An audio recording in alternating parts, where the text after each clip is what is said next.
Hello students, welcome to online classes. Dear students, इससे previous lecture में हम लोगों ने पढ़ा था कि जो है क्रिस्टल सिस्टम्स क्या होते हैं।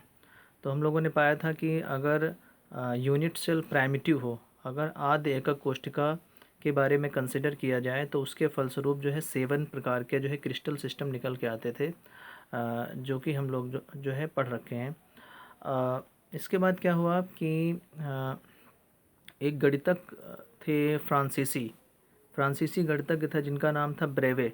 उन्होंने ज्ञात किया कि कोई भी क्रिस्टल है तो उसका जो यूनिट सेल होता है, तो जो पॉइंट्स होते हैं या जालक बिंदु, वो केवल उस एकक कोशिका के कॉर्नर पर ही नहीं होते हैं, बल्कि उसके फलक या केंद्र पर भी उपस्थित हो सकते हैं।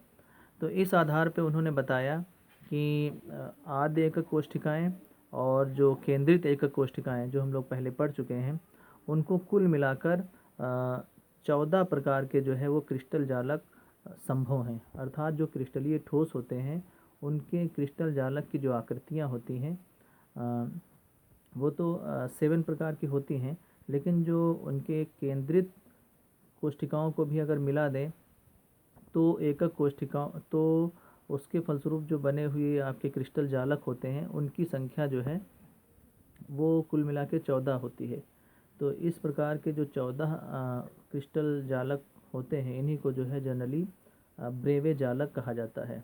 जैसा कि इसकी डेफिनेशन लिख रखी है कि आद्य तथा केंद्रित एकक कोशिकाओं से बने 14 प्रकार के क्रिस्टल जालक को ब्रेवे जालक कहते हैं। तो अगर कभी एग्ज़ाम में पूछा जाता है कि ब्रेविस लैटिस या ब्रेवे जालक कितने प्रकार के होते हैं, तो ये टोटल जो है 14 प्रकार के होते हैं। तो इसका मतलब ये निकलता है कि जितने प्रकार के भी क्रिस्टलीय ठोस हम लोग देखते हैं, चाहे वो बर्फ़ हो, लोहा हो, तांबा हो, सिल्वर हो, गोल्ड हो, आयोडीन हो, जो भी हम क्रिस्टलीय ठोस देखते हैं, तो उनकी अगर हम संरचना पता करें तो वो कुल मिला के इन 14 संरचनाओं में से कोई एक संरचना निकल कर आएगी, जिसकी हम अभी आगे चलकर डिस्कशन करते हैं, जो इस प्रकार से हैं। तो ये हैं आपके क्रिस्टल तंत्र और उनसे बने हुए ब्रेवे जालक की संख्या तथा उनके नाम। जैसे जो आपका सबसे पहला आता है घनीय क्रिस्टल तंत्र, तो इसके अंतर्गत जो ब्रेवे जालक की संख्या वो 3 होती है। मतलब इससे बने जो यूनिट सेल होते हैं वो 3 प्रकार से बन सकते हैं।